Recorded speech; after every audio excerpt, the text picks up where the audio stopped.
Right?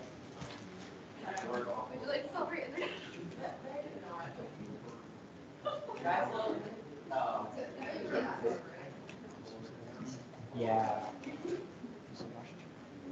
Trace says she's gonna be a minute or two late. We are recording and transcribing. What? We're recording and transcribing. Okay. Dana's gonna be here first, but she's working on. Oh my god, yay. Thank you. Okay. I'm an ally. Talking spot. Okay. Would you like That's celery? fine. We were just double checking. Oh my god, what's that TikTok audio where it's like. Say my name. Say my hi, Valentina. Ally. Okay. Sounds Ally. good. We'll see you later. That is me. I am an ally. Yep. Slay. What'd she say? Because of the parking stuff, we're struggling to find a parking. Oh, okay, that's fine. So she will be here soon. Oh, maybe Chad has the same problem. That's probably Chad and Carson also has the problem. And probably also Kimberly, to be honest. She said she's gonna be late. Yeah. Yeah. So we will be. Oh, they have the Chad. Yeah, it's the parking. I swear. It is definitely It's the the parking. Was it the parking? Yeah. Yeah. That's everyone's problem. There's no parking on a game day.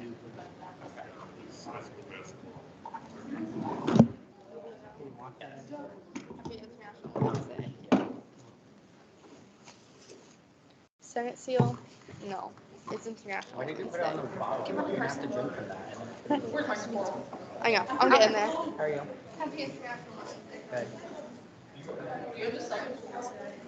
Hmm? Yeah, I'm fine. Okay. I know. They told me.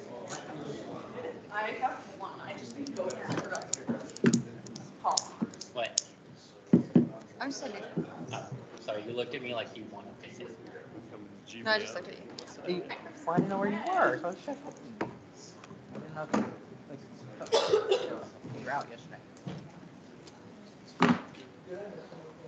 You and Dane were out yesterday. What's that? So you and Dane were out yesterday. I don't look at the pictures. I have a single. Oh, really? Are you gonna have? I was gonna say, are you gonna have to do a new legal pad then? I already stole one from the bag of stuff that's sitting on the bed. It's bad. Honestly, I don't know why it's there. Yes. Let me know It was just hanging on the door one day. shipping there. People are able to motion right? Because we did that last year. Cool. Yep, we're good. Okay. Just wanted some validation from you. Thank you. Any member of the body is able to call for a division of the Senate. Does it have to be voted unanimous? Is there a certain vote for it, or is it just a request? I believe. It's a first and a second. It's a first and a second. Once it's first and second, then it can be a division of the Senate. Yep. And then Molly will just count the votes. Okay. Have a wonderful chief of staff. Thank you. No.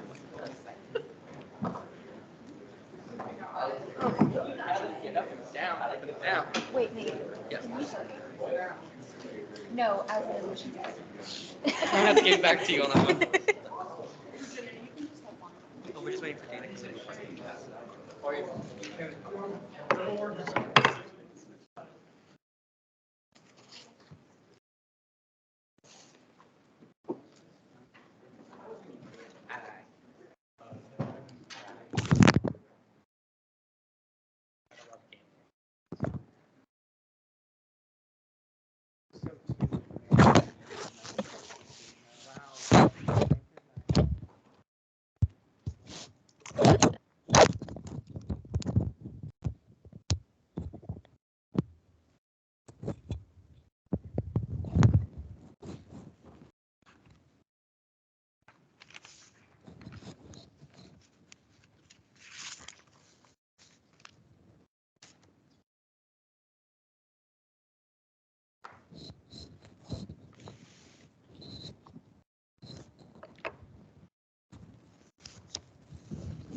I call this meeting to order. Are there any students to speak out tonight? Seeing none, we'll move on to announcements. Are there any announcements for the body tonight? All right. It is my pleasure to introduce Ryan Spellman and Lauren Slanker from the Study Space Task Force to come present to us tonight. Welcome.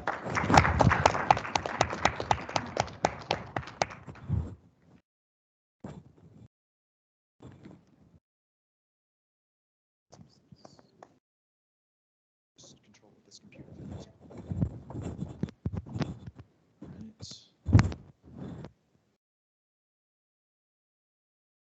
Well, first off, thank you all for having us. We're just kind of going out to spread the word about something that we've been working on through the Study Space Task Force. What you see up here, this is going to be just a really quick demo from me, and then I want to hand it over to Lauren. There's 2 QR codes, 2 URLs. If you want to go ahead and test it out, you're more than welcome to. I don't know if you share the slides out amongst each other, but feel free to do that too. We would love to get some feedback.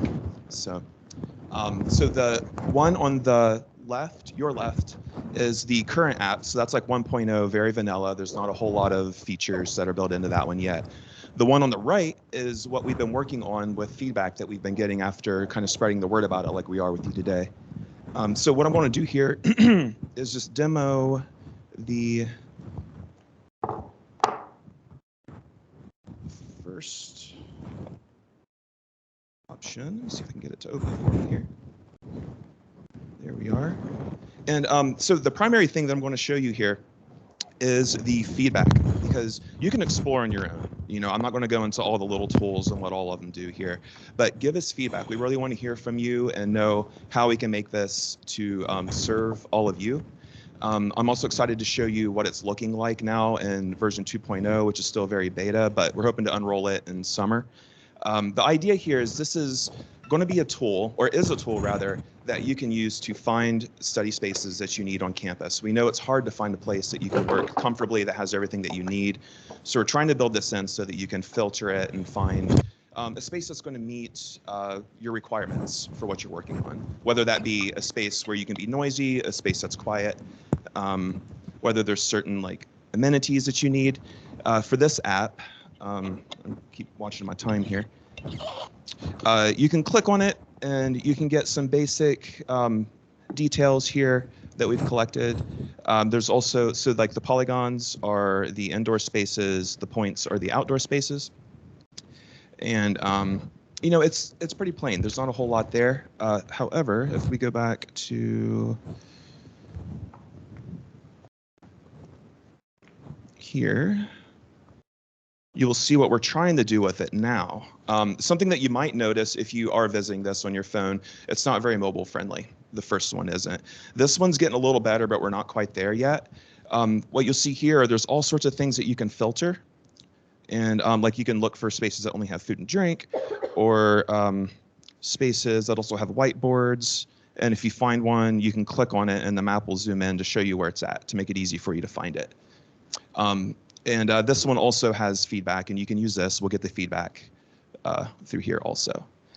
We're going to take questions at the end. And if you're curious more about what went into making this, where we got the idea, let us know. But I want to make sure that we get through some other work that we did in the Study Space Task Force, which Lauren's going to talk about a little bit today. So let me go ahead and pass it over to her.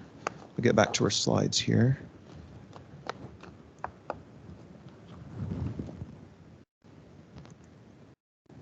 If I can do that. Are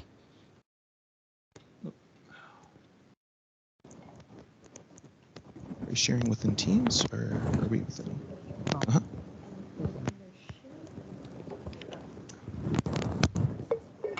Just click there.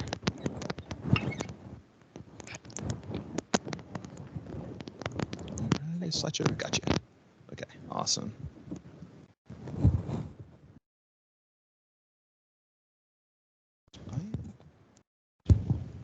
Yep. Great. Hi, everyone. If you can't hear me, just let me know. But another really important thing that the Study Space Task Force has been working on is the Inclusive Study Space Research Project. And my name is Lauren, once again. Okay, so just to let you guys know, this project, some of our goals were to discover the factors that influence where students choose to study and whether their identity plays a role in their perceptions of these study spaces, and to further improve our understanding of the relationship between Athens campus study spaces and a student's sense of belonging. So we are currently in the end stages of this project right now. We did send out an initial recruitment survey in September of last fall, and we received about 200 responses from sophomores to fifth years. And then we started our focus groups in late November. We had 4 open groups with mixed identities and demographics, and we had 4 identity-based groups with 26 participants total. And these identity-based groups included LGBTQ group, students with a disability, and a student of color group. So this is our population table from the 26 people that we had come to us and we interviewed. So just want to let you guys know that there were a few limitations with our study. You could see at the bottom there, we did not have a lot of little to no engineering, education, or business majors, which could have changed our results a little bit. So maybe in the future, we would like to see perspective from those students. And we did also have a lack of students of color and a lack of male students. So if this study was to be replicated, repeated, we would probably try to incorporate a more diverse student population. So themes. Basically, what we've been doing is we take the transcriptions from the recorded focus groups, and we are theming out specific quotes that students would tell us. So for example, specific places would be any time that someone mentions Alden Library or Baker Center or Grover, Gordy, stuff like that. Aspects of inclusion would be anytime a student would say something along the lines of that relates to their sense of belonging, feelings of exclusion, or anything of that nature. Transparency and clarity is kind of confusing in a way, but let me know if you guys have any suggestions to change it. But what we mean by that is how discoverable a space is, how accessible a space is, and like how easy it is to find resources and amenities within this space. Outside influence would be anything that the personal student cannot change or affect themselves. So basically other people's behavior. Ambiance would be the energy of others. So a lot of people would say, like, I walk into a space and, you know, I feel people are stressed, so it makes me stressed. And feelings would be how the student personally feels. And physical environment would include stuff like furniture, lighting, whiteboards, outlets, stuff like that. So just for example, I wanted to give you guys some specific quotes from our transcriptions and focus groups that real students have said, and their identities at the bottom for context that have been self-reported. So for specific places, some would say, I typically reserve a study room because I study with groups of people, and then if I'm not in a group and I'm by myself, I'm typically at the new chem building. They have really nice tables. So we would code that specific places because they were talking about Alden Library and the new chem building. Aspects of inclusion. I feel like sometimes I want to dress really stereotypically gay, and I'm like, oh my gosh, I want to wear really big earrings, and I'm just really not feeling comfortable and almost like, nah, I can't be gay here. You know what I mean?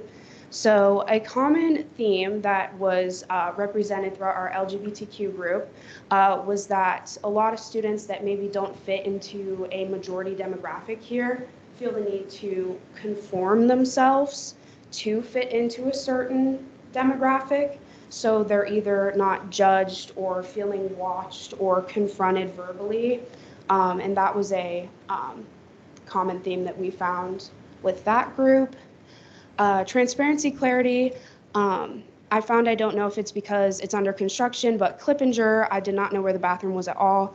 I just would go before I went, and that is a huge issue about bathrooms and places being accessible, because when you go to class, there should be a bathroom there. So, and that's what a lot of people expressed as well.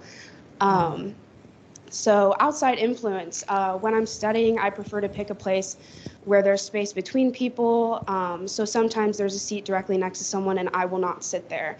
This is an example of outside influence because it's not something that you could directly change and something that affects you and your motivation and your type of studying.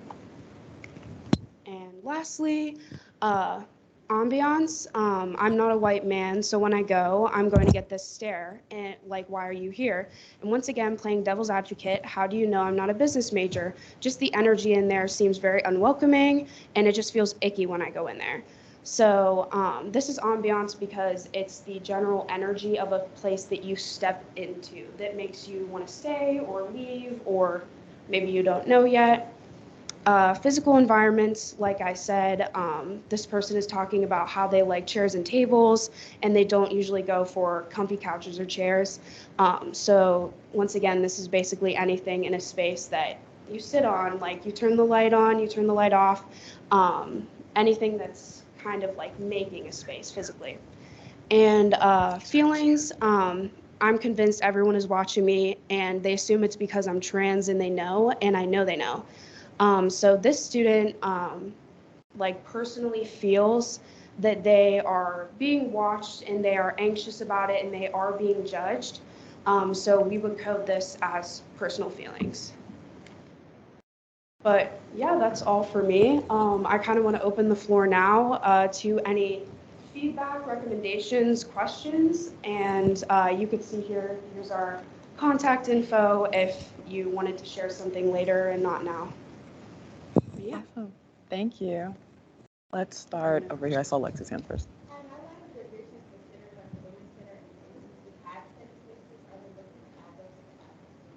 Oh, could you repeat that? Sorry, I can't hear you. I know a lot of the business centers like the Women's Center and NCC have study tables or study areas. Are you asking us to add this? Good question. Can I knock that off? Yeah, I think it's really good. And we'd love to hear about those sorts of spaces. If you want to just use the feedback button and just go like, hey, the space is unlisted and flag it. Right now, we're doing kind of like a quarterly update to the Study Space Locator app. So it might not like immediately show up, but it'll react to this. Maybe more statistics, you have a lot of physical disabilities. Yes. You're thinking one by person who have a physical disability. What efforts are being made to accommodate those disabilities? So with our focus groups, we do wish we had more people to interview with physical disabilities. Unfortunately, since it was like we're inviting you to come to this, and if you don't fill out the survey, then, you know, like we kind of just like picked from the survey pool, and it just so happened that there wasn't anyone with a physical disability. But kind of like knocking this off to either Ryan or Kelly, we are working on, like, the Study Space Locator does have filters, and we are like actively like developing like different things that people can look up on the Study Space Locator to see if a building is wheelchair accessible, or where the like stairs are, or like including pictures of the building so you can like see where you are like before you go. And if you want to say anything. I think one of the things that's coming out of this too is that there's going to be recommendations submitted once the Study Space Task Force is done. So there'll be more research. It's not like, you know, this was done and it's over. It's like this was done, and I think we're going to say like we keep going and researching our spaces. Yes, exactly. So first of all, this is a great resource for students, so thank you. So I guess I wanted to ask, what is your plan to like promote this to students? Like what efforts have been made to make sure students know about this resource, and how could we help promote this? Those are really great questions. Right now, so we did something similar at the Graduate Student Senate first and here. It's gone out and some emails to all students. And I think they're working on, what's that called, Ellie, to go? The one-stop, was it a one-stop project? Ohio Go, yeah. Yeah, and I'm pretty sure that the Study Space Locator is going to be integrated into that to help students fund it. Really, however, anybody can help us spread word, you know. Yeah. Yeah, because we all know like emails aren't, email only goes so far, and sometimes it's not very helpful because we don't know how many emails the students get. Do you have any metrics that you could share with us as far as like how many clicks the website has been getting or how much user interaction there's been with the website so far? Oh, we do have those metrics, but I don't have them. Okay. I could totally share those if you're interested. Have you partnered with any other entities on campus in order to either help facilitate some of those kind of like recruitment emails or any of the kind of just advertising the space, whether that's any of the D&I offices, student affairs offices, or you know, maybe even the academic colleges themselves, as a lot of these spaces are located within the colleges themselves? That's a really good idea. I think we probably should moving forward, especially once we get to where we're unrolling the newer version of the app that has more features. There was pretty wide representation across campus in the Study Space Task Force that's kind of guiding a lot of this work. But as far as like promotion and things, we haven't really been reaching out to our partners too much just yet. Oh, why am I raising my hand? I'm the one. I do that every time. I do that every time. Have there been any efforts to consider students who maybe like non-traditional students, so like commuter students or students who are, I mean, maybe on campus for only a short period of time, and how they might use a study space in comparison to a student who is residential? They definitely use spaces differently. I don't know that you had any of your focus groups this time. I maybe had one or two students who were solely online. And if I remember correctly, like you guys are exactly right. Like they expressed that they use spaces either for a super long time or not at all. So there was some representation of that within our study, but maybe not enough to, I don't like get a general consensus of how non-traditional students or commuters feel about our study spaces. That's something we should definitely know. Yes. Look into a little deeper. Any other questions? Are there any specific efforts you guys are planning on making to reach out to those minority groups when the sample size is smaller? Yeah, I mean, we did in January, we really put in the effort to, we had a disability group and we had a student of color group that we reached out to maybe like 40 or so students. And unfortunately, we only did get like 5. So the thing is about our like survey and our focus groups, it's all if you want to. We did offer a $20 Amazon gift card and some people were like, nah, I pass, like it's okay. But since we are kind of in the end stages in our research, there are no current efforts to expand the population size, but just because our specific project is coming to an end doesn't mean that we could not expand in the future, for sure. I think with the response we've been getting, like, we really want to see it Yes. expand and grow. Yeah. Commissioner Handel. So I know you worked at the library last year, but how did you like come across the like research opportunities from there? Yeah. So I mean, how did I come across being a research assistant? Yeah. Okay, good question. You work there too, so it's like a 2-in-1 project. Yeah, so I do work at the library. I work at the second and fourth floor desk. I got an email from Dr. Kelly Broughton about the experience and the internship. And I think what was really important about my specific job is that since I am familiar with the library specifically, it was very easy for me to connect with students and provide like more information that maybe another person wouldn't be able to. So I think that was maybe like a super pro that I had when I came across this internship.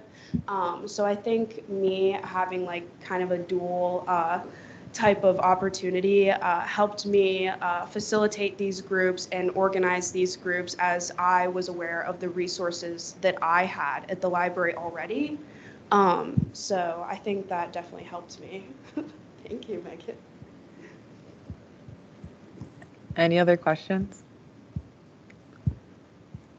Well, I do want to say that we will be having our town hall on March 29th, and one of our topics will be Baker Center and how students use that space. So if you want to hear more input, you can come to this meeting, this same space, and you'll be here.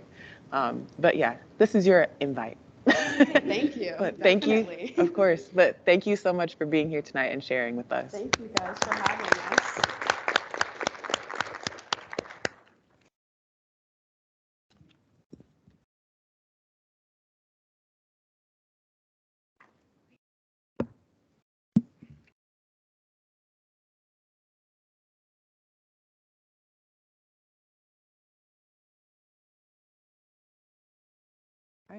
Will the Chief of Staff please call roll? President Shoulders, Present. Vice President Cooley, Present. Treasurer Robinson, Present. Commissioner DeMonte, Senator Handel, Senator Core, Senator Phelps, Senator Thomas, Commissioner Bargner, Senator Mullins,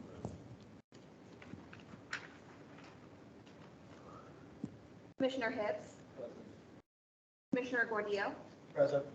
Senator Lopez, Commissioner Gillett, Here. Senator Bacasio, Present. Senator Raza,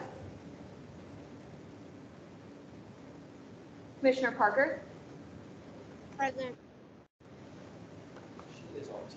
she is, Senator Lightning, Senator Morris, Present. Senator Ayurvende, Commissioner Zarbaugh,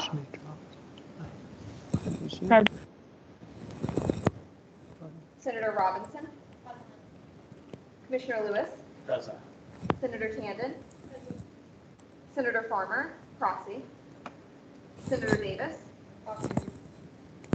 Commissioner Handel,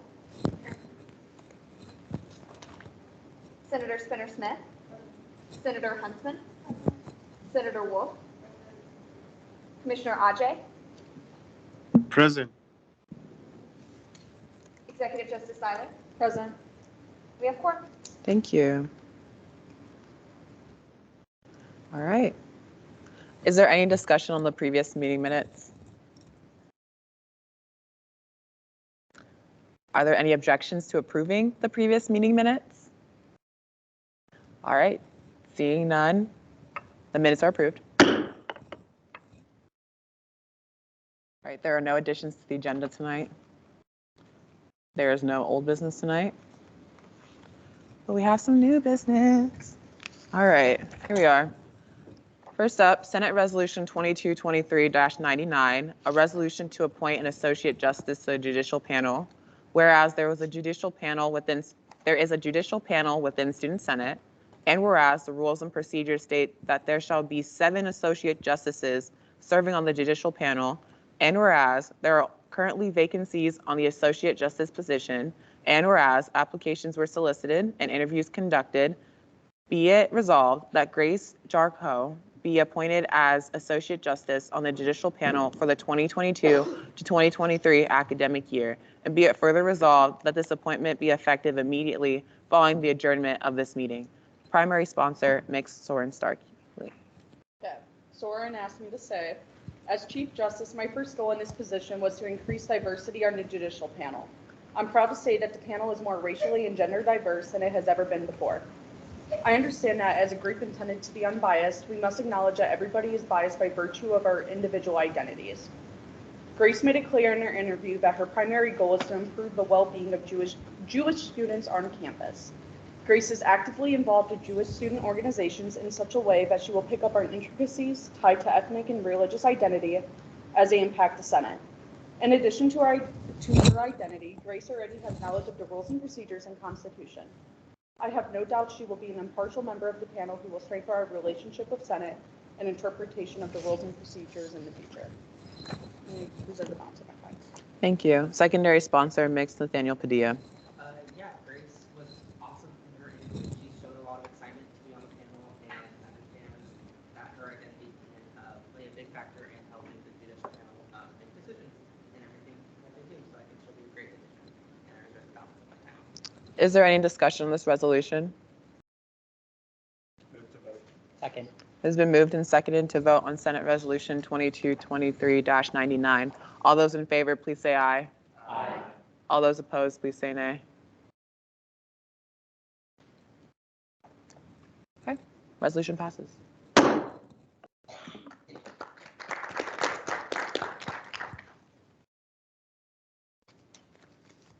Also, please make sure you're saying yay or nay. I can see if y'all vote or not. All right. Senate Resolution 2223-100, a resolution to purchase costs associated with the Washington, D.C. networking and advocacy trip. Whereas the Ohio University Student Senate Rules and Procedures requires there to be a committee on the budget, and whereas the Committee on the Budget met with quorum to discuss the Ohio University Student Senate budget, and whereas the committee approved the budget below, and so be it resolved that the Ohio University Student Senate confirms the requested budget amount below. Item description: 2 double-bed standard hotel room at the Holiday Inn, Washington Central/White House. Price $362 a night. Quantity 5 rooms for 4 nights. Total of $7,240. Hotel parking $53.10 a day for a quantity of 4 days for a total of $212.40. 8 or 12 passenger van rental from Ohio University, $390 per week for a quantity of 1 week for a total of $390. Miles for the van rental, it's 59 cents per mile for a quantity of 1,500 miles for a total of $885. Estimated gas is $5 a gallon for a quantity of 180 gallons for a total of $900. Food expenses is $20 per person per meal for a quantity of 120 for a total of $2,400. A Smart Trip 3-day unlimited pass, okay, is the price of $30, quantity 4 for a total of $120 for a grand total of $12,147.40. Primary sponsor, Mr. Brady Phelps.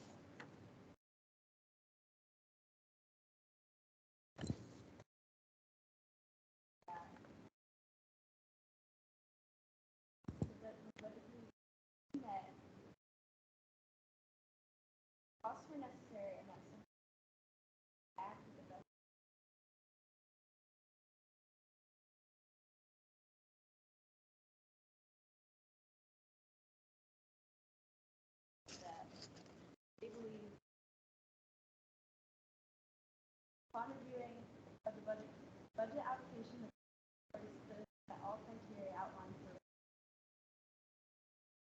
Thank you. Secondary sponsor, Ms. Lavina Cooley. This budget is quite high, and I have a few points I would like to make on it. Firstly, not all of the budget will be spent using Senate funds. We will be using approximately $2,500 out of the Leadership Development Endowment Fund to fund this trip.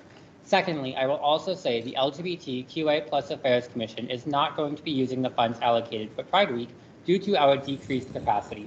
I've already talked to Treasurer Robinson, and we have decided that the money originally allocated for Pride Week would be better allocated towards the DC trip so that it does not sit unused in the Senate budget. That also allows the trip to not move too much money away from our not yet allocated funds. The hotel will be changing due to increasing demand, decreased supply, and skyrocketing hotel prices after the peak cherry blossom prediction was announced. As such, rather than the listed hotel, I have identified some possible alternative hotels for us to stay at in College Park or Arlington, suburbs of Washington, D.C. I will be spending no more than $250 per room per night, but approving this budget allows for us to have an allocated amount in order to make that purchase that is necessary for the trip. I'm additionally optimistic that since we are now further away from the city center, overnight parking at the hotel will also be cheaper. Since we will be staying further away from the city, we would need to spend approximately $4.50 per day for parking at the College Park Metro Station. Parking is free on the weekends, leading to a total of $9 for parking on Monday and Tuesday. Additionally, regarding transportation, we currently have 6 unactivated Smart Trip unlimited 3-day passes. Thus, an additional 4 will bring the total number of passes to the 10 that we would need. The unlimited passes are much more cost-effective than paying per ride. Additionally, the cost of gas was estimated quite high in order to allow for enough money to be allocated. Currently, gas prices are around $3.50 per gallon in the DC area. The van gets approximately 11 miles per gallon in the city and 15 miles per gallon on the highway and contains approximately 25 to 30 gallons of gas per tank. For reference, we filled the van up twice when we drove to Akron and back. I do not expect to spend more than a couple $100 in gas, although the allocated amount allows for flexibility in changing gas prices and use as we make the 6.5 to 7 hour drive back and there and back, and also travel within the city. Additionally, the miles are also estimated high. It is approximately 400 miles one way to the hotel and back. However, we need to make sure we have enough miles to account for gas stops, construction detours, and any driving that we need to make while in the city. Finally, the reason we are taking on this trip is for student-related advocacy at the national level. Some of the issues we are advocating for include reforming FAFSA, expanding educational funding, expanding clean energy, building on Collins Law to expand hazing laws, LGBTQ+ equality, international student work hours and wages, menstrual equity, initiatives against sexual harassment and violence on college campuses, and holding public universities accountable to their own initiatives, increase support for student leadership, particularly minority student leadership, and improve food insecurity initiatives. Representatives include individuals from the leadership team, academic affairs, international affairs, LGBTQA+ affairs, academic affairs, women's affairs, judicial panel, and environmental affairs. While I am still working with Eric Bichard to confirm who we are meeting with, it is highly likely we will be meeting with representatives from Sherrod Brown's and J.D. Vance's office, as well as other representatives from individuals' home districts. We are also working to meet with Alexis K. Holmes, who is the Executive Director of the White House Initiative on Advancing Educational Equity, Excellence, and Economic Opportunity for Black Americans. We are also currently scheduling meetings with Senate alumni who are working in policy and communications in Washington, D.C. as well, including former SAC Representative Haley Clyer and former President Matty Sloat, as well as some other Ohio University alumni. Additionally, while we do have some sightseeing planned, all sightseeing is going to be free admission, and any food outside of the allotted meals will be covered by the individuals going. However, we did not want cost to be a prohibitive factor in allowing people to apply and go on this trip and make things the most accessible. Additionally, applications were quite competitive this year. We had 18 applications received and could only accept 8 individuals, as myself and Treasurer Robinson must already go on the trip for logistical purposes. And that is the end of I was at the balance of my time. All right, thank you. Is there any discussion on this resolution? Yes. How much Senate money is being spent on this exactly? I know you had mentioned that we are pulling resources from other areas. So after you subtract that from the total that you have on the screen, how much Senate money is being spent? Point of information. So after we add the $2,666.63 from the prior week allocation and the $2,500 from our Student Senate Leadership account, we'll be spending $6,980.77 of Senate funds, roughly. That is if, because these are overshots, so, you know, like, in case we spend over, like, a lot more on mileage and different things like that, so we might end up actually spending less than that. Mm-hmm. So I'm assuming that this is an event that senates come from all over for this event. No? No. So what this is, our rules and procedures does mandate that we have the networking and advocacy trip that we go to in DC. What this is entirely organized by this body based on initiatives that we are having on this campus in order to escalate those to the national level. There are some things that can only be done at the national level, such as educational FAFSA, international policies, all of that stuff can only be done on the international level. And sometimes it's a really good opportunity for us to meet with our representatives directly who are working in DC in order to, you know, better support anything that they are doing and to be able to take that back home with us. So this is entirely planned from the internalness of Senate We are not going to be working with other school districts on this. We are just mainly networking with Ohio University and Senate alumni, as well as meeting with our representatives from our local districts, because that is who it is easiest to schedule meetings with. So in past years. Is that a question? This Like, was that. are yes, you this following? Was, this was where the question was going. Okay, you still have to, I still have to call in. So now you can go ahead. So in past years, how many people have gone on this trip? Unfortunately, that is not knowledge that I currently possess because of the fact that we do have a COVID gap. This is the first time that the trip will be happening since prior to COVID. So we don't have that knowledge. However, like I mentioned, there are a lot of things that the body is currently doing. And I thought that being able to take 8 people would be able to help us better advocate for a lot of the things that we are doing.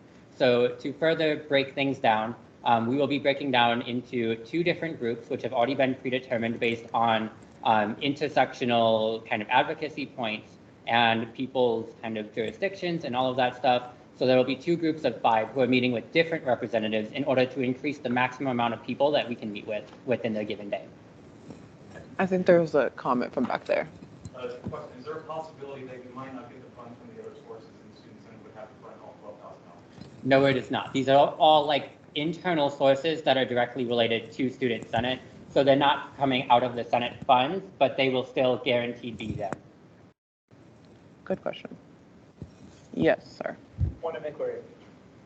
So you had mentioned that from Athens to the hotel, it is 400 miles. So if we were to multiply that by 2, we get 800 miles. I can understand overshooting a little bit so we can accommodate for whatever might happen on a trip, but why is it like just under double the amount of miles? 800 times 2 is 1,600, and we're at 1,500. Why the large amount of what is correct word for it? Why would we multiply it so many times over? Is that what you're asking? Yeah. Okay. Why is there a $700 gap? This is just because there's going to be some driving that is done within the DC area. Additionally, we have to transport ourselves to the metro station. There could be construction detours. It's actually 400, it depends on which route we take as well. All of that stuff needs to be factored in, and I wanted to make sure that we had at least enough in order for us to not use the discretionary funding, because I wanted to be as upfront and transparent about every part of this budget as I possibly could. So that's why I overshot as much as I did. Follow point of inquiry. So I would imagine that we don't hit 700 miles over. Mm-hmm. What happens to the budget that is not used? Is it just returned? It is just returned. We actually, basically what this means is that we will allocate this funding. This funding then goes into our allocated not yet spent. Whatever we don't use then goes back into our unallocated funding. Any other discussion? Second. Okay, it has been moved and seconded to vote on Senate Resolution 2223-100. All those in favor, please say aye. Aye. All those opposed, please say nay. Aye. All right, resolution passes. Oh, right, I didn't ask abstentions. Okay. Yeah, it passes, but 1 abstention more. And thank you for that clarification. All right. Next thing, Senate Resolution 2223-101, a resolution to purchase supplies and acquire space for the Bobcat Festival. Whereas the Ohio University Student Senate Rules and Procedures requires there to be a committee on the budget, and whereas the committee on the budget met with quorum to discuss the Ohio University Student Senate budget, and whereas the committee approved the budget below, and so be it resolved that the Ohio University Student Senate confirms the requested budget amount below. Item description: Super Game vendor 4 games for a price of $3,650 for 1 quantity for a total of $3,650. Mott's 40-pack fruit snacks for a price of $7.24 for a quantity of 4 for a total of $28.96.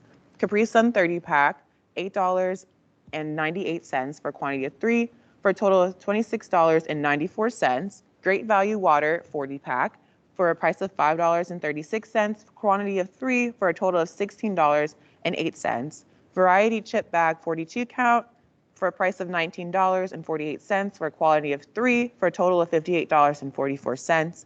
Walter Fieldhouse rental for a price of $329.50 for a quantity of 1 for a total of $329.50.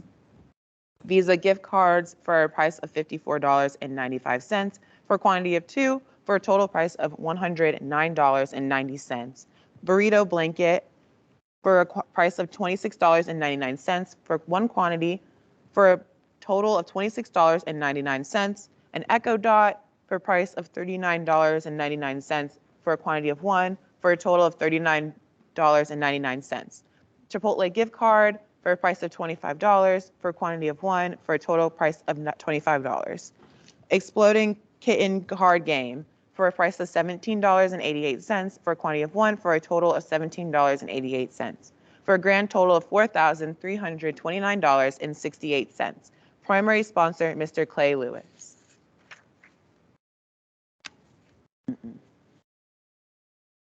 Well, let's beat the dead horse again. It was very disappointing to see that it did not pass last week. However, my commission took this very seriously and took your concerns very seriously. We met individually with different resources, different departments, as well as meeting with members of our own commission, as well as members of the student body to further grasp what we could do to better change this and better provide a better event for the student body as a whole.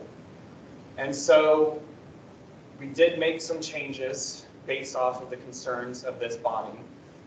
The first, which was the most major concern that almost everyone had, was the date.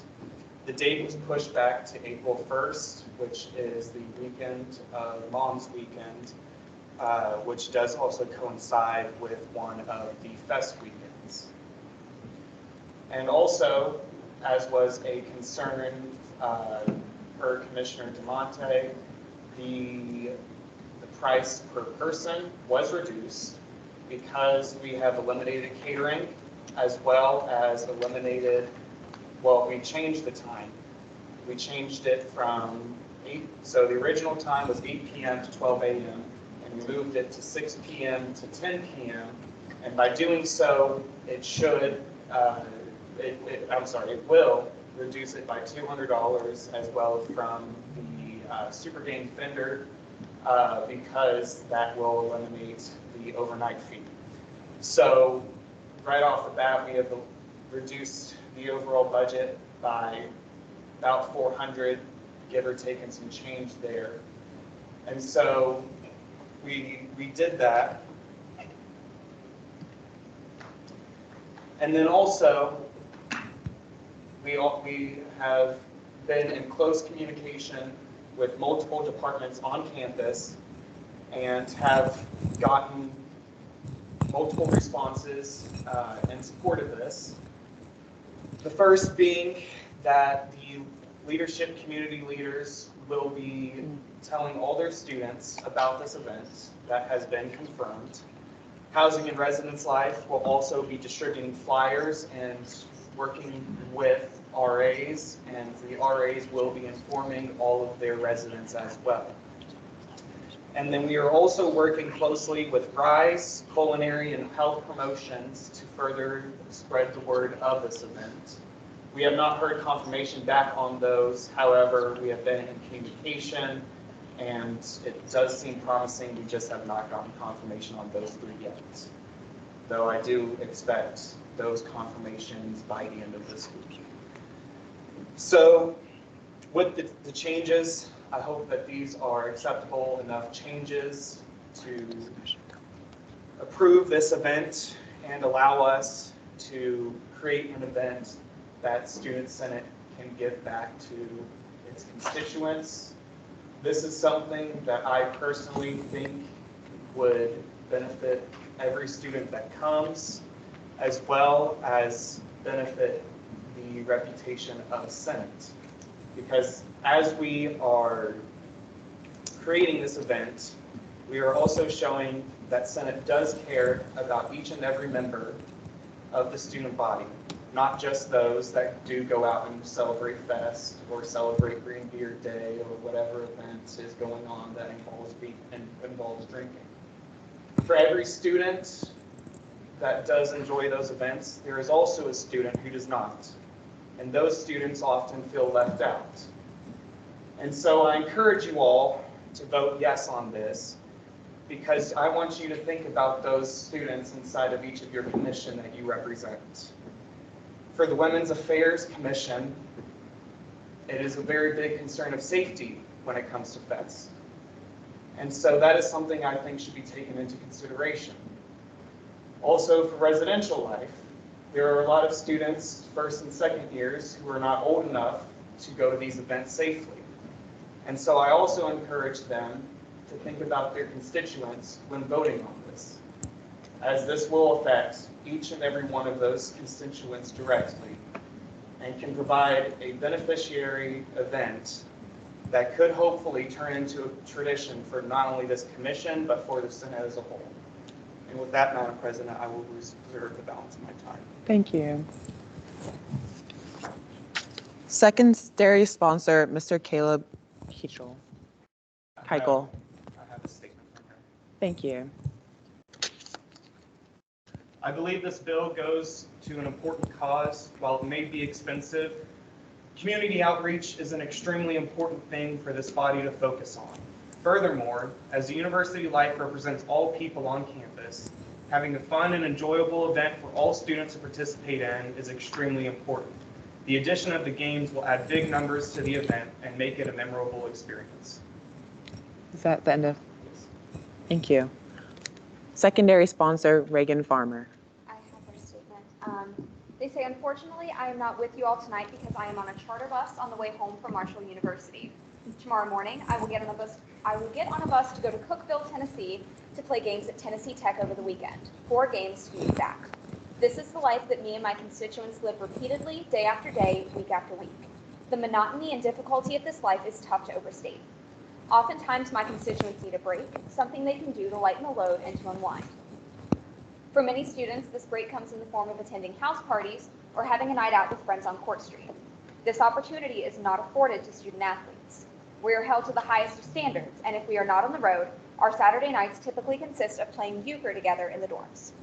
I speak on behalf of student athletes because this is the demographic of students that I most closely interact with on a daily basis.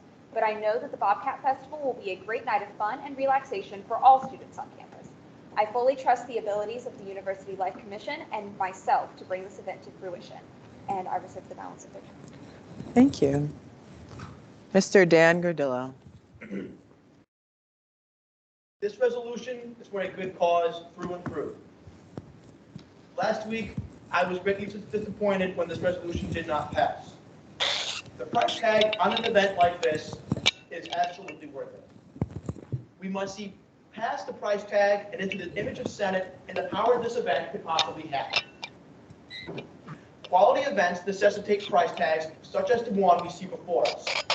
With the budget we have set aside for Senate, if we do not have quality events, think of the image that sends to the student body.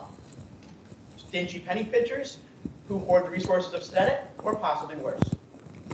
There has been constant chatter here in Senate of our image, and this event only shines positivity down on us. People desperately need alternatives to drinking in Athens, and this is perfect, as I echo my previous secondary and primary sponsors.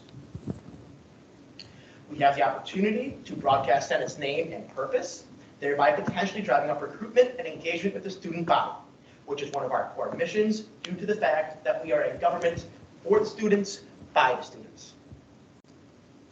The majority of last week's naysayers and yay-sayers have one thing in common, and that is we sit on commissions that have empty seats.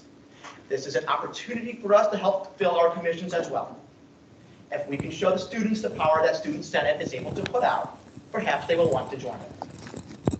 I urge you to perhaps treat this as an exhibition of Senate as a whole. Use this opportunity to tell attendees about your commission and why they should join it. fill those empty seats so that so that we may be able to grow ever closer to truly representing the student body and its needs. To conclude, I really urge you to vote yea on this bill. If we do not pass it, though the price tag may have been avoided, we will pay the price in terms of image and in terms of growing Senate.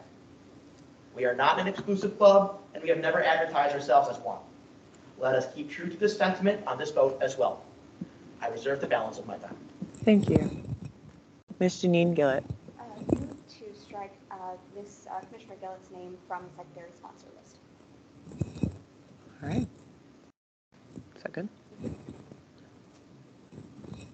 All right. Miss Anastasia Carter. Anastasia Carter. I have her statement. 1 second.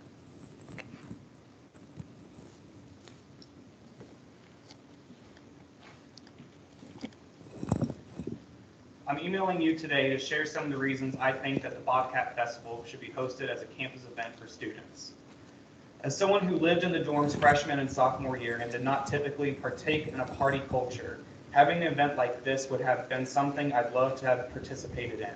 For example, attending Millfest may not feel like a safe or viable option for a new freshman on campus, but having the option to still do something fun on a weekend with other Bobcats could be. Additionally, having a campus event such as Bobcat Festival is not only a morale booster, but a way for students to celebrate achievements of the semester such as midterms or being hired for internships. Overall, I think students should reconsider the bill for Bobcat Festival and consider making this event a reality for students on campus. With that, they reserve the balance of their time. Thank you. Mr. Eli Shannon. I have a statement. I believe an alternative to fest season that is safe, substance-free, and fun would promote inclusivity for all students, as well as prevent potential harm as a result of underage drinking, drug abuse, and inhibited decision-making. There are a multitude of reasons that students may not want to participate in fest season. Family or personal history of addiction, cultural, religious, or personal preference, or out of fear or discomfort around intoxicated strangers. However, participating in community events can help students to be more engaged with the university and with Athens, as well as to make new connections with fellow students. As a member of Housing and Residence Life staff, I feel safety should be a primary concern for university residents. I have heard of students saying in uncertain situations with people they may not know because they were afraid of potential punishment, that they should return to their dorm following a celebration such as Fest. Creating an alternative which ensures one can safely return to their dorm without fear will keep students out of potentially dangerous situations. I am confident in the Commission's ability to organize such events. One member, Clay Lewis, has organized multiple programs to advocate for fair treatment and equality at Ohio University. Lewis ensures that participants in his program are provided with snacks and water and a safe environment to advocate for themselves and others. And with that, they reserve the balance of their time. Thank you. Mr. Andrew Ward. Sorry, I've never been a Senate before, so I'm sorry. You're doing just fine. But Clay introduced this bill to me a couple weeks ago, and for one, me being a Christian man, it is against my religion, obviously, to get drunk. And I think there's a lot of other students who are within that same kind of fear, whether it be a Christianity or their Islam or anything like that. It's against our beliefs. And those being two of some of the biggest reasons. And I'm sure we have a ton of students here that don't want to engage in that. Bouncing off of that as well, being a student who no longer does drink or participate in getting drunk with that season, I think this is an excellent opportunity for students who, don't want to participate in that anymore to be able to go and have something fun with their families. And also, I think moving it to Mom's Weekend, which Clay said at the beginning of this, is an excellent opportunity because my mother, I know for one, does not have the health or the ability to be able to drink and go out and party because that's what many students would like to do with their elders. So I believe this would be an excellent opportunity for them to actually spend time with their loved ones here or engage in these activities. Thank you. Mr. Logan Protter. Mr. Prater could not provide a statement. However, he did express his support for this bill. Okay. Ms. Vaughn Winthrop. I also don't really know Don't even apologize, just speak.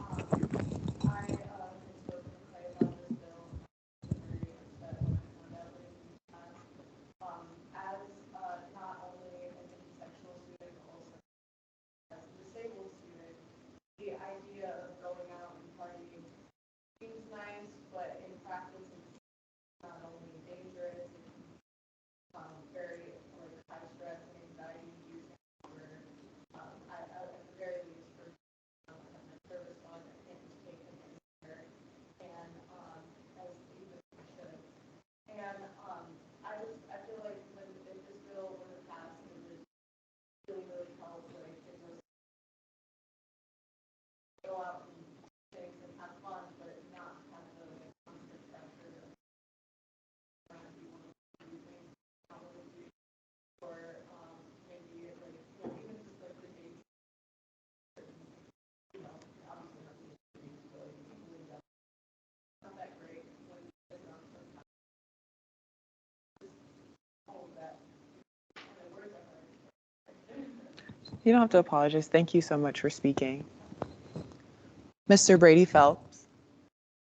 Yeah, so the budget committee met, and we carefully went through this resolution, due to like the gravity of it and how much He we just really last week. And we really appreciate Clay's efforts in making this presentation, by doing this last week, and recognize great work that went planning and organizing, this event. I personally, think this bill would be an amazing community engagement opportunity for tenants.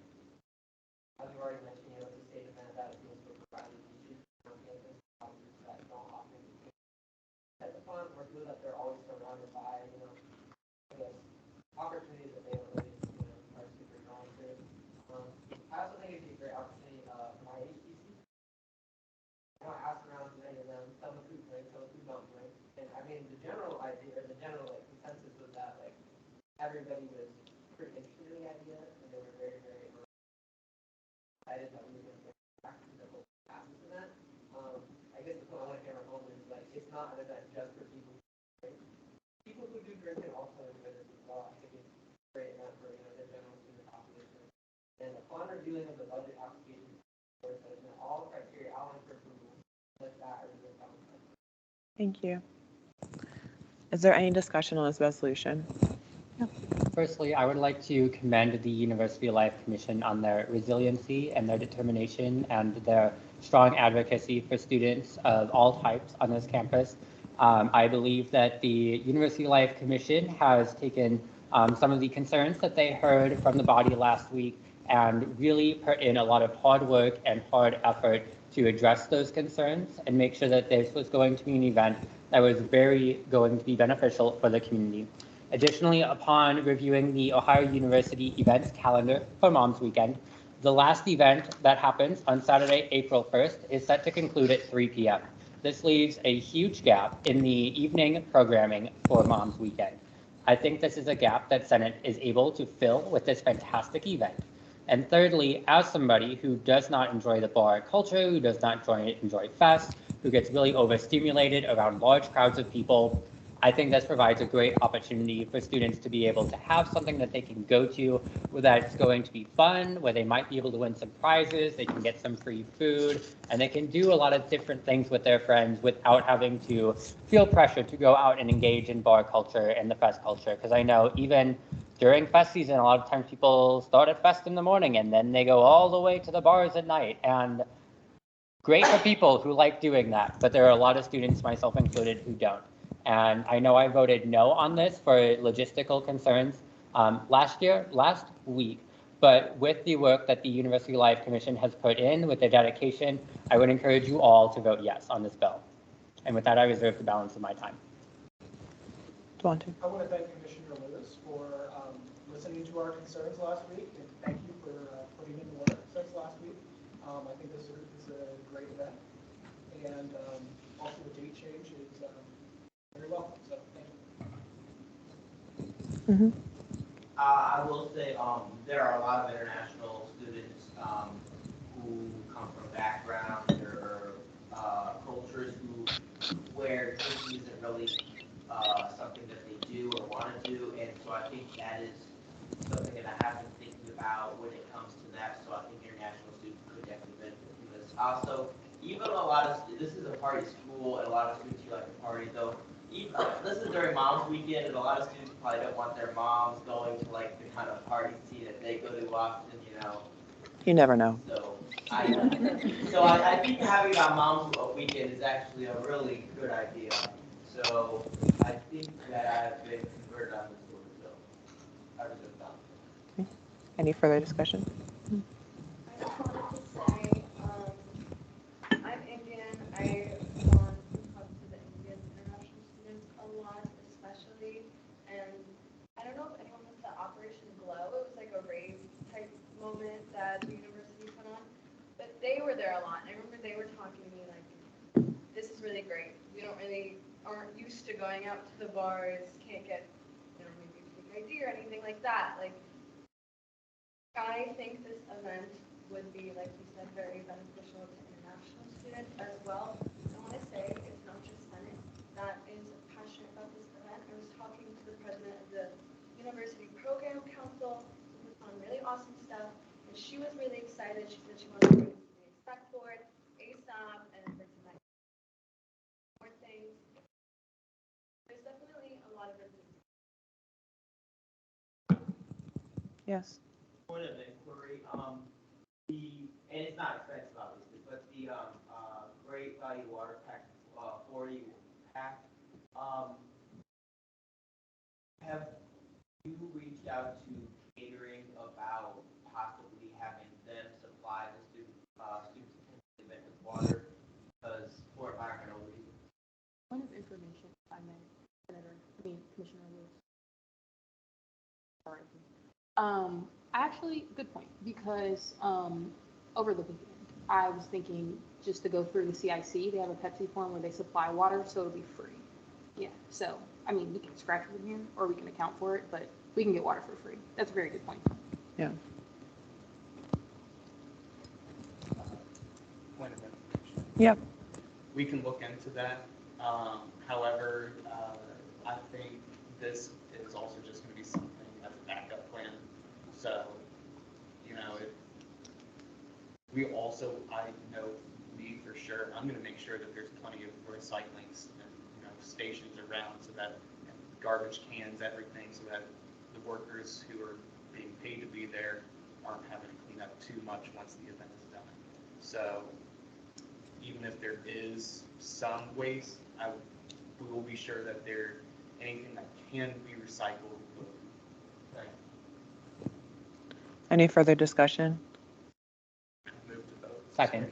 It has been moved and seconded to vote on Senate Resolution 2223-101. All those in favor, please say aye. Aye. All those opposed, please say nay. Any abstentions? Resolution passes.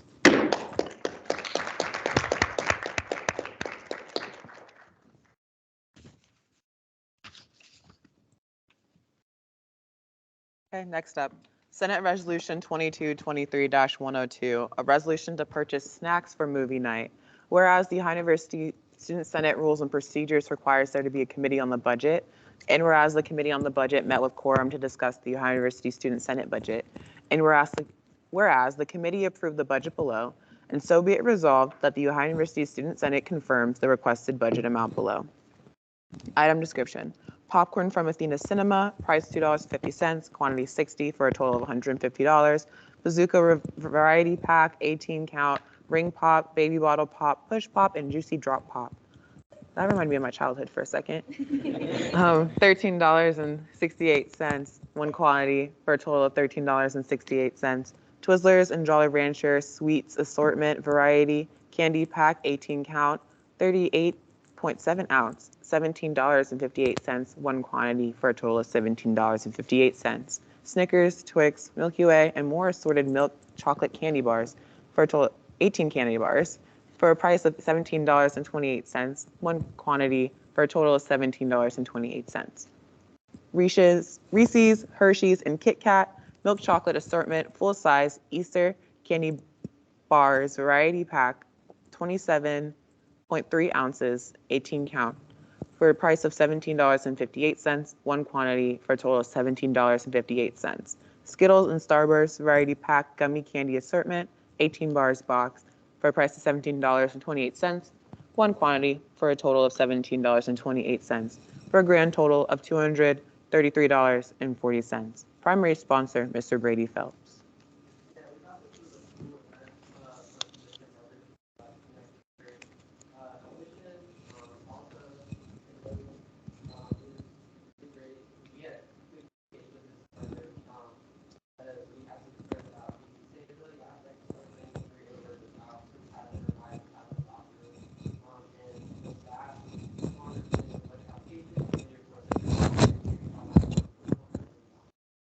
Thank you.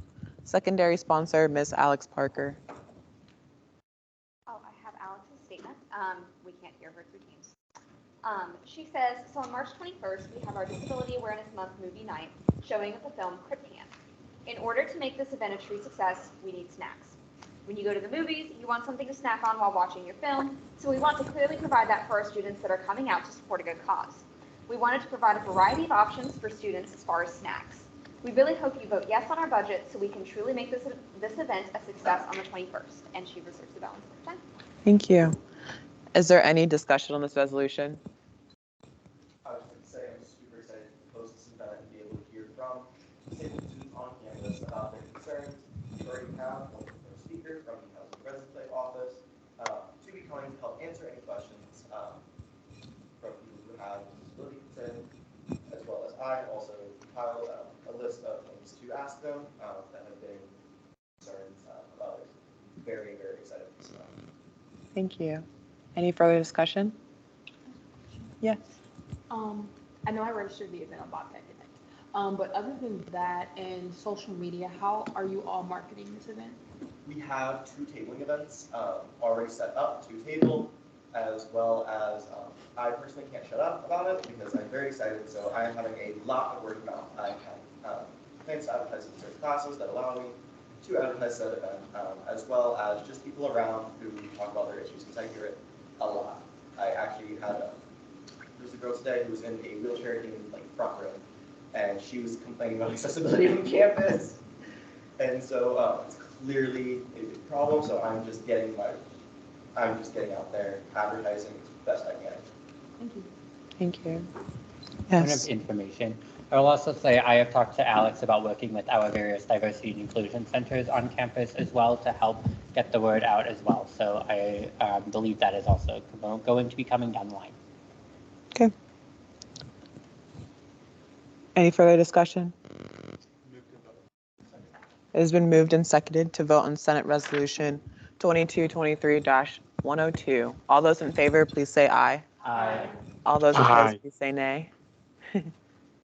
All those opposed, please say nay. Any abstention? Resolution passes.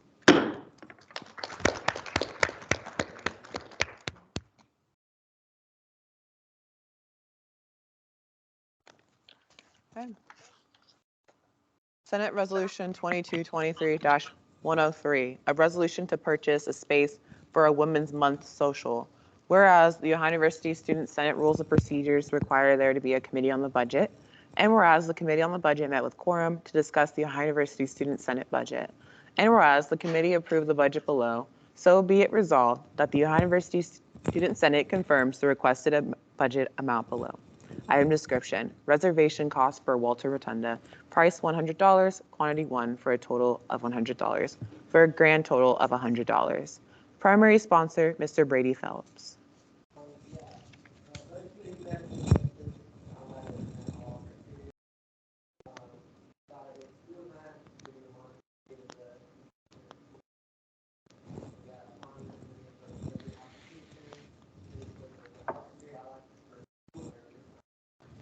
Thank you.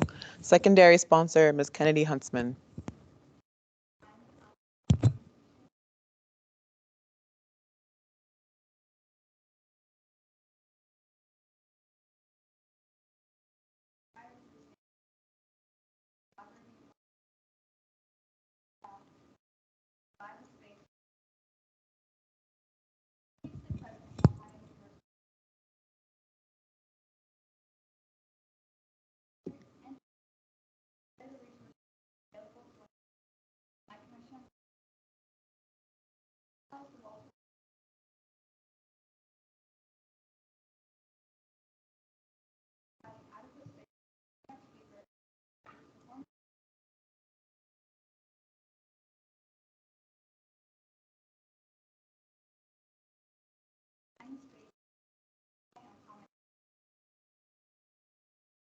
Thank you. Is there any discussion on this resolution? Yes. When is this event planned for?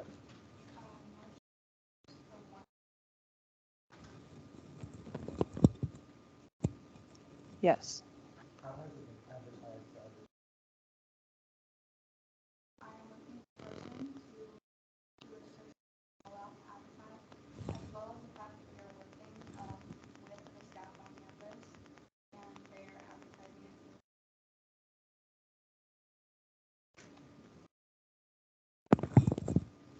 Yes.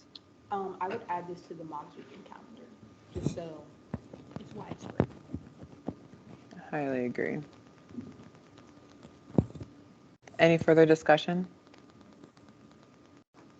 It has been moved and seconded to vote on Senate Resolution 2223-103. All those in favor, please say aye. Aye. All those opposed, please say nay. Sorry. Any abstentions? Resolution passes. Okay.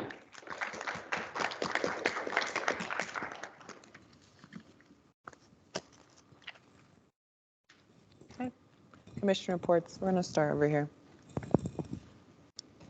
I do not have any updates right now, but Can you use the microphone? yeah, got it. I'll start from the beginning.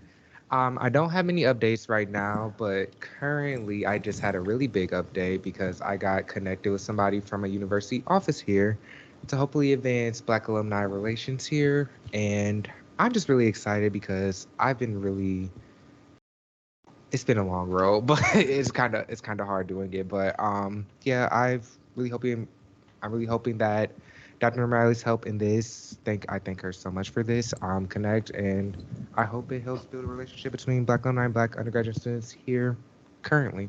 With that, that's my time. Thank you. Happy Women's History Month and happy International Women's Day. So we submitted the RFP last week. So Carly heard back from our procurement team. So we're making a couple edits and doing some like clarifying measures just to make sure we can get everything we want. So that will be sent out after she replies to my response email. All the things. Okay, so our Women's History Month wrap-up event. So like Kennedy said, we have a bunch of people for tabling, and a few have already confirmed, and we've recently been talking to Letitia, so we're going to partner with the Women's Center for this event and another sort of wrap-up trivia event they're doing. So even more collaboration with them, which is really fun. Olivia, our intern, reached out to WPA, so we're also partnering with them for their Women Empowerment Week, which is the 20th to 26th. What else? We are confirmed collabing with Alden for the Art and Feminism Wikipedia Edit-a-thon, and that is March 29th. And then once our stuff comes in for the safety sacks, we're going to schedule a little craft night and do an Instagram story takeover, and just to advertise that and show people information and what and when, how to get them. For Take Back the Night, we have a meeting tomorrow morning. So we'll have more information then, but Emerson is working on making a graphic based on the information from our newly updated Take Back the Night website, so we can send it to the Uptown Business Bureau, whatever it's called, but we can get the Uptown businesses involved in door decorating like we did last year without having to reach out to them individually. So we'll get that sent through the Baker offices as well. And I think that's the end of my report. Thank you. Hello.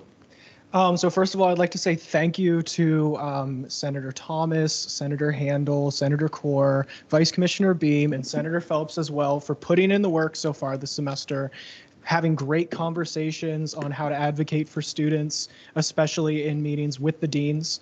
So thank you, and I hope you all have a great break. So first of all, Commissioner Barganer and I had an informative discussion with the Director of Learning Communities this morning.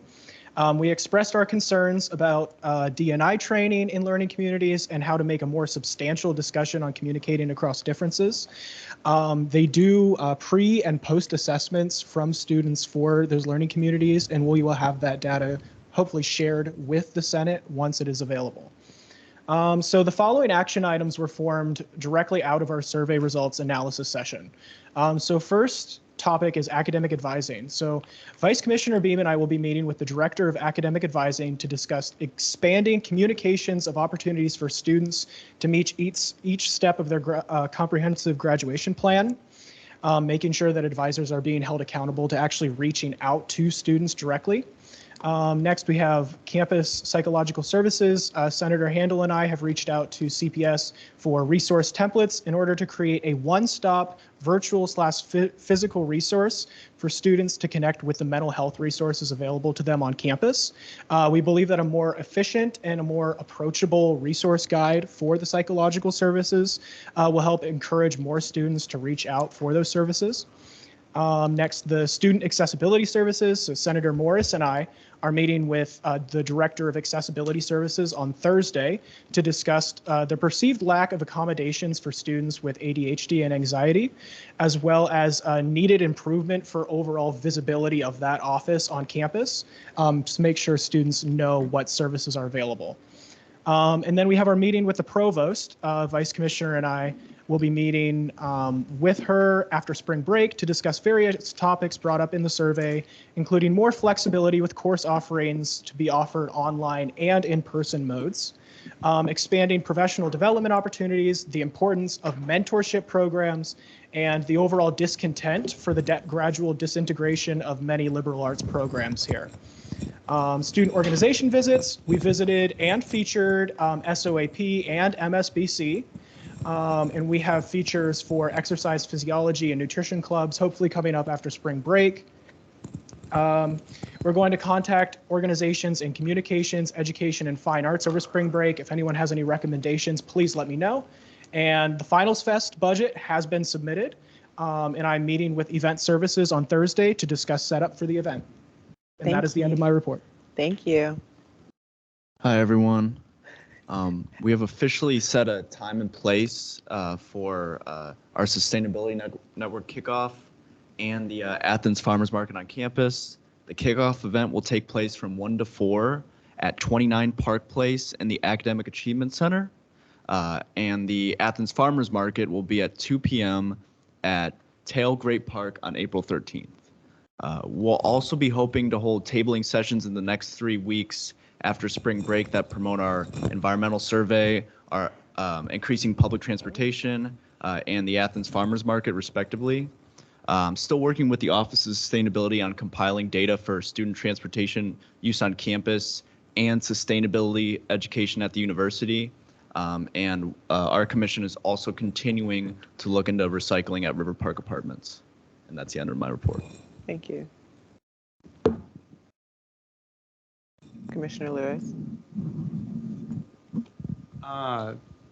Well, now that the Bobcat Festival is in full gear, my commission will be working insanely hard these next couple weeks to advertise properly as well as get everything sorted out the way it should. We have gotten confirmation from Housing and Residence Life that we are able to use whatever games we want that they have. So we will probably be adding cornhole. I believe it's called spike ball, and possibly if we have the space and ability to, we might be adding board games, though I don't know how popular that will be. We will also be meeting this Friday for our bi-weekly commission meeting, so that is a reminder to all of my senators. So we will be doing that, and the large topics of that meeting will be targeted towards the Bobcat Festival.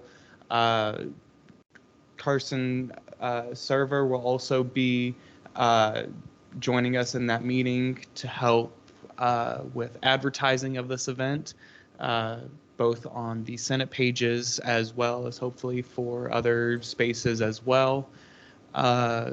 Additionally, Senator Aishni is working on communicating with Culinary still. She is in close communications with them for anything regarding nutrition and better reliability of the dining app. And with that, that is about everything. Thank you. Another short report, but I have reached final draft status with the fire fee that I've been working on with Chief Reimer, who's sitting right up there, as well as working heavily within the commission to revise and make sure that this language is absolutely perfect before it comes down onto the floor. So fingers crossed, everything will be ready for the next GBM right after spring break. I believe that's March 22nd. Furthermore, that same GBM as well, I plan to have the revised election bill ready to be on that floor to also be voted on. So hopefully everything works out with that. That's the end of my report. Thank you. I have 4 from our commissioners on team. So for Commissioner Zarbaugh, she says she does not have any new updates, just waiting to hear from housing. And then for Commissioner Parker, she says, "Hi everyone, thank you for voting yes on our snacks, and we hope to get everything ordered soon. Just a reminder that our Disability Awareness Month movie night is on March 21st and more than 2:35 from 6 to 9. Please come out and support, and if you know anyone that will benefit from this event, send them on over. We would love to have them." We are working with the Accessibility Office to make sure this event is accessible for all students ranging from different disabilities. Practices will start on March 22nd in Tupper Hall at 7 p.m. for models wanting to participate in our cultural fashion show. So please, if you or anybody you know would like to participate in the fashion show, get them registered soon so they can go to practices, and that is the end of our report. And then for Commissioner Ajay, the SAC biweekly funding deadline is Friday, March 10th at 4 p.m. The biweekly funding meeting is going to be Sunday, March 12th, and the semesterly funding application is still open. And then for Commissioner Gillett, she says, "We are planning another tabling for Asian snacks after spring break. Also stop by the MCC before 9 if you can for Latin snacks." And that is the end of all of those weeks. Thank you. Yes. To clarify on the SAC report, it's due at 5 p.m.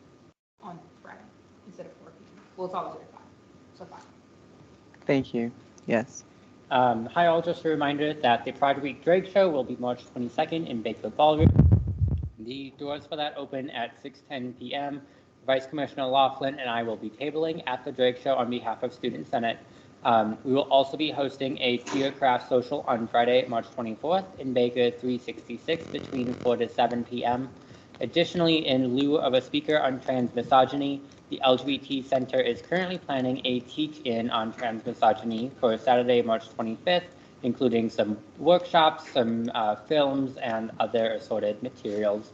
And then additionally, I'm planning on working with PR Director Sarver on some PR for during Pride Week, including some advertising and some awareness of what the different resources on campus are for queer students. And that is the end of my report. Thank you. That's all the commission reports. Okay. Senate committee reports. Yes. I have a report on behalf of the budget committee. So as of right now, not as of right now, this period, when you submit a budget request, you can only add one piece of price documentation, like it'll only allow you to upload one file. So if you have multiple pieces of price documentation, just make sure to email them to the budget committee so we can review them all together. This consists of Brady Phelps, Oak Picasso, Hayden Hibbs, and also include me on the email as well. That's the entire report. Thank you. Yes. I actually only have one, but thank you all for approving the Senate budget. I'm continuing to work with Eric Burchard on the kind of logistics for that. I heard back from at least one of the alumni today, and I'm planning on setting up a networking time with them. Eric did tell me that it's not uncommon to hear about like finalized meetings with senator offices, like only within days of when we're actually meeting with them. So I am not yet too worried about not having those specifics, but they will be planned for the Tuesday that we are there. That's when we have like planned time to be actually in the Capitol building itself. But I will have more updates on that as we get closer to the date. Unfortunately, a lot of that is just out of my control at this point. And that's the end of my report. Thank you. University committee reports. Yes. I have a report from the University Curriculum Council. So we met this week, and here's just a few program changes. So the warranty studies certificate added and removed a couple core classes. There was a decrease in the GPA qualification and core requirements for the bachelor's and integrated healthcare studies. There were changes to the core requirements for several of the nursing programs. Change to the track name.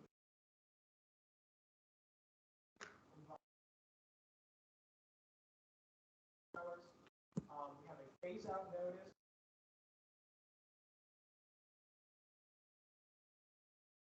So they addressed the discrepancy in credits so that they can fulfill the Ohio grant requirements. So legislation was passed by change the rules.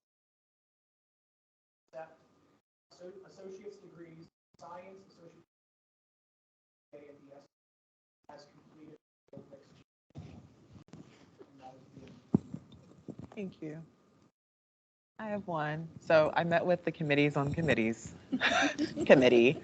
And honestly, it's about to become my favorite committee because we're going to start doing things. And this is going to be really important because the committee on committees has now tasked themselves with the charge of organizing our university committees.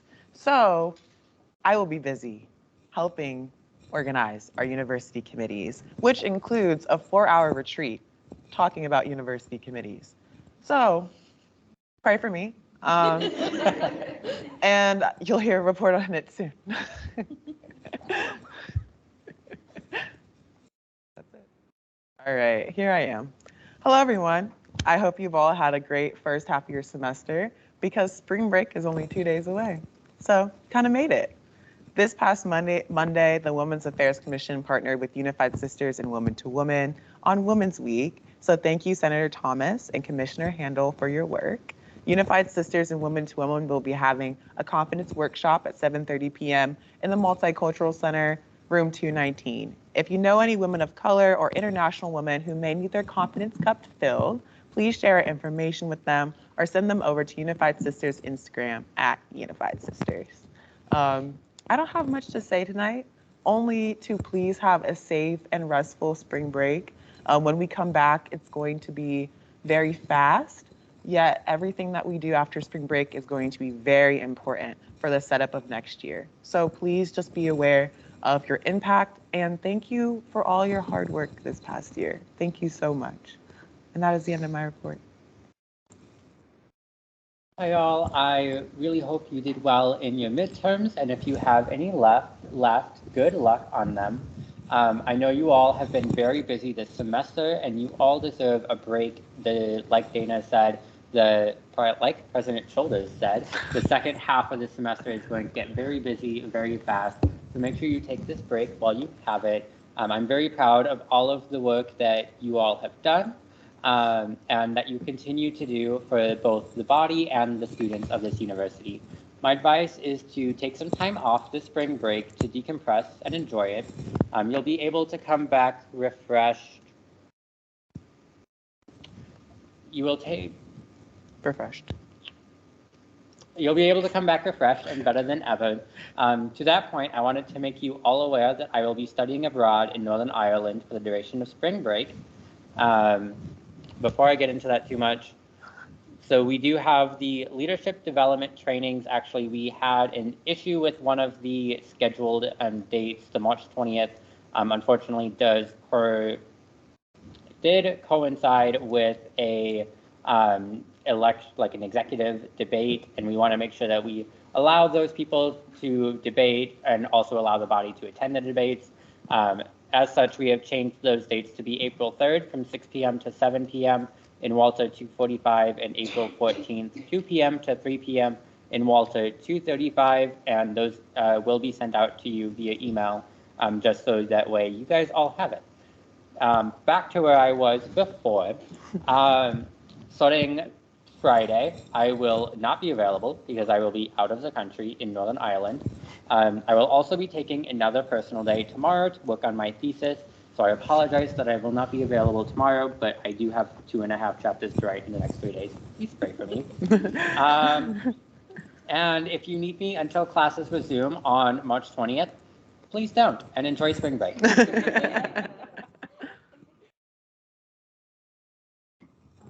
everyone. Welcome to 8. We're at the midpoint. Got it. One of y'all.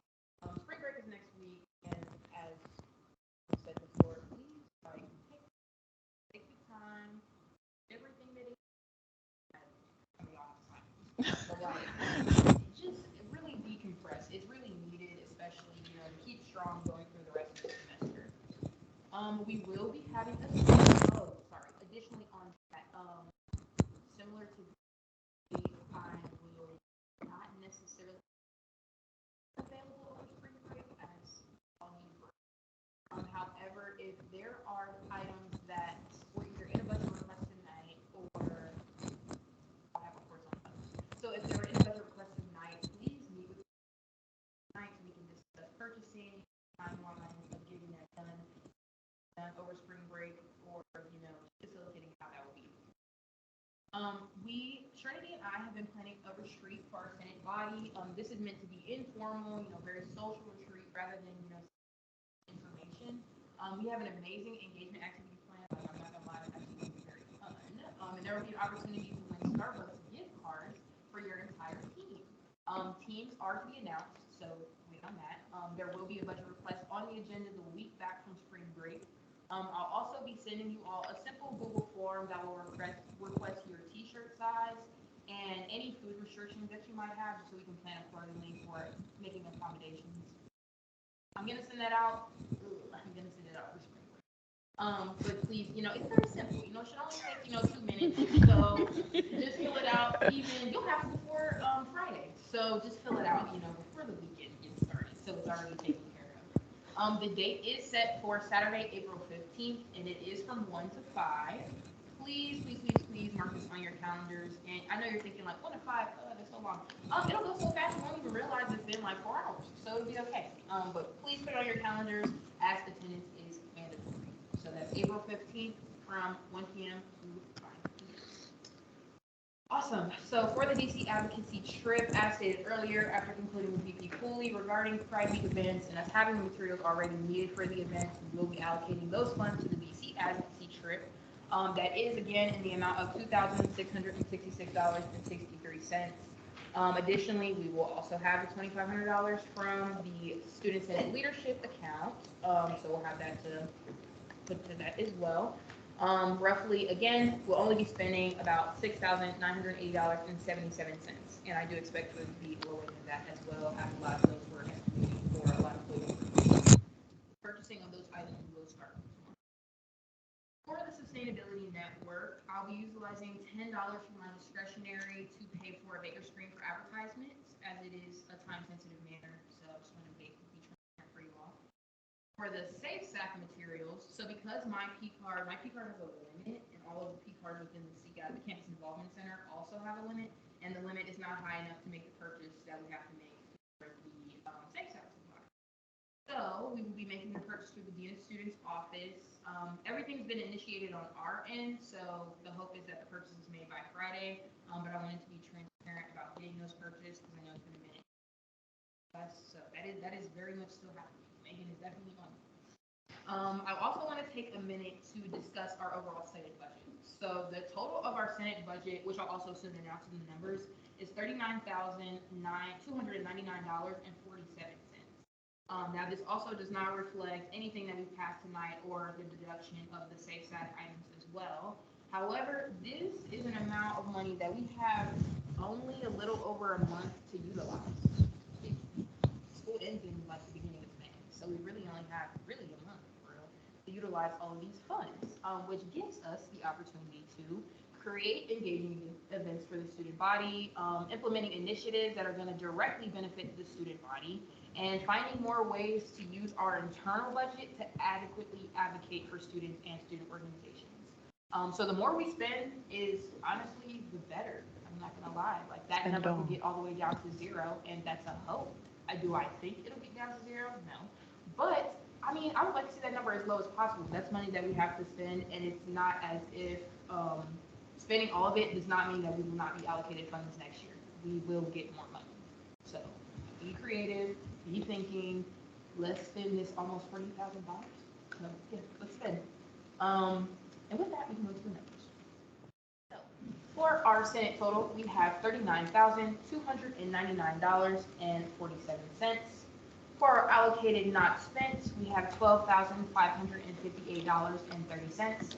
Not allocated nor spent, $26,741.17. For our SAC total, we have $154,415.71. For our spot, we have $154,388.35. And for our U fund, we have $27.36. Also, our allocated not spent does not reflect everything that we allocated tonight. FYI. But these numbers are true and accurate to the best of my knowledge. And with that, it is finally the end of my Right, good evening, everybody. So I figure you all know, but just a reminder, no GBM next week, and you'll have to clock your office hours. I would hate for y'all to have to sit in this room all by yourself over spring break. So no GBM, and do not clock your office hours over spring break. You can clock them, I just won't look at them. Send me your reports, and do clock your office hours for this week. Our historian, Maggie, is getting geared up to submit things to the archive by around finals week. And she wants statements from as many of you as she can get about your positions, things you've accomplished, anything you might want added into the archives about your year in Senate. So she has made a Google form. I'll be linking that in a minute. And she's also going to be sending out a follow-up email with the link as well. If you have any questions, you can email senate.historian@ohio.edu. That is her Senate email, and she'll answer any questions that you might have. And then finally, a Senate-related reminder from me, any legislation that you send me Friday of spring break will be on the agenda for the week after. So you can still send me legislation Friday of spring break. Just because of spring break, you can still send me legislation. Please make that be the only time that you contact me over spring break, but you can send me legislation and it'll be on the agenda for the week after. But other than that, I hope you all ace your midterms that you've got left, and I hope you all have safe travels, a restful, relaxing spring break, and I cannot wait to see you when we get back. And that is the end of my report.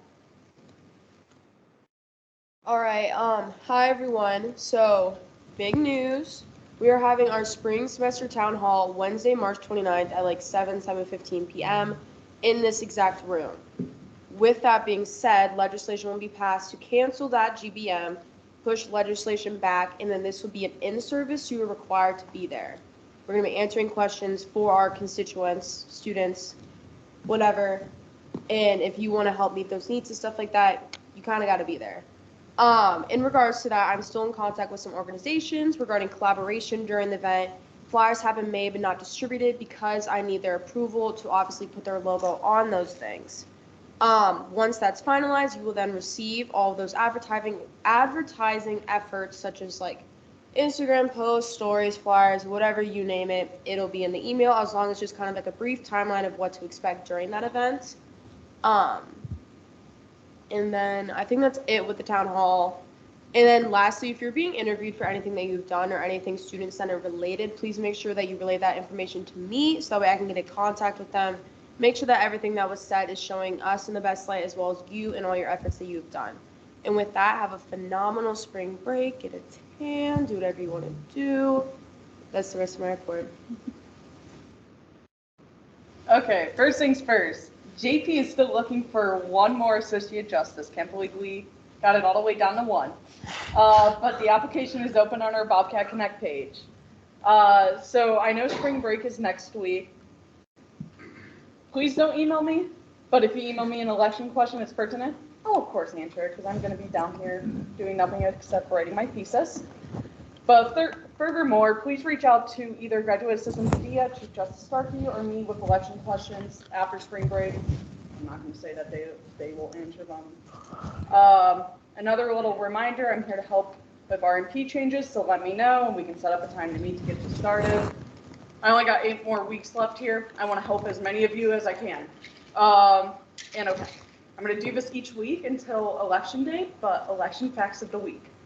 Active campaigning ends the day before Election Day, so April 3rd at 5 p.m. Also, look at the dates on the wall calendar in the office, as I have been actively adding election-related dates for y'all to know. Also, if you are recruiting others to help you with your campaign right now, you must do it over email and CC the judicial panel so we can see and make sure it's not active campaigning. You're going to be hard on that.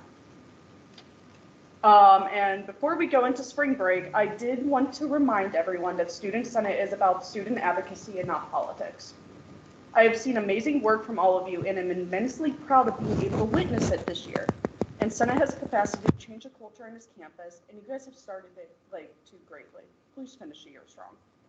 Also, hope everyone has a great and relaxing break. That's the end of my report. Yeah.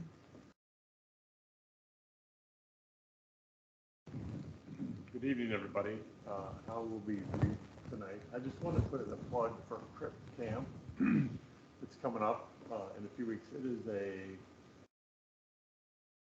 frustrating, advocacy-filled, empowering documentary. I would really encourage all of you to go attend, and if you're not able to attend, it was available on Netflix a while ago, so I would encourage you to take a look at that if you're not able to make that. When I left this meeting last Wednesday, I wasn't really sure what to make of our meeting together, but I was really proud of the work that everyone done in advance of tonight, and I would say, Commissioner Lewis, I admire your persistence, your advocacy for our students, and for the support that everyone also provided.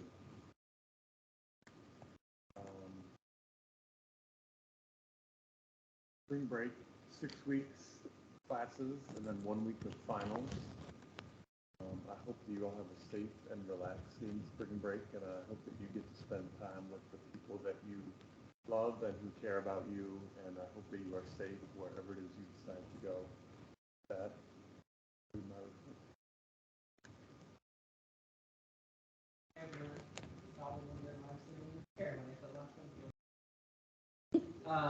My start date for my new job is so I will be here for the time being. So once I get a new start date, I will let you know. Great. I want to bring up that the professional development training that VP Cooley brought up and the town hall that PR Director Sarver brought up, these are in-services, and per RFP, everyone in this room has to attend at least 2 Senate in-services. But I strongly recommend all the opportunities to present you all. The leadership team does work very hard to make sure that we're providing all please do take advantage of that. I will be in the office tomorrow for 1 p.m. to 5 p.m. for my normal office hours. So if you want to stop by to say bye before you go to spring break, or if you need anything, you don't have to come on in. You know, there's an open door policy. But other than that, have an awesome spring break. Turn off your emails that have an office thing on it. I know I will be doing that. And yeah, I hope you're actually doing that.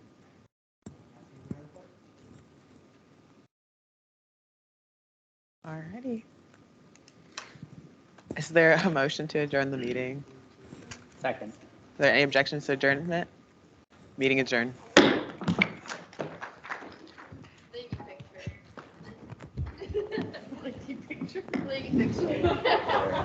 Out of all things Real, said, Megan. real succinct.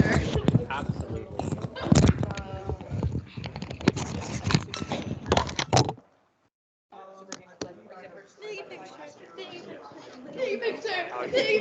Megan's excited. I can't tell.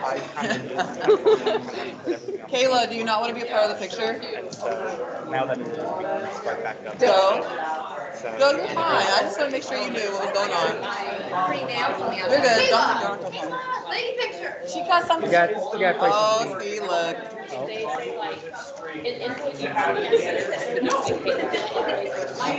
Oh my god, I literally opened this to put this back in. Yeah, I got it.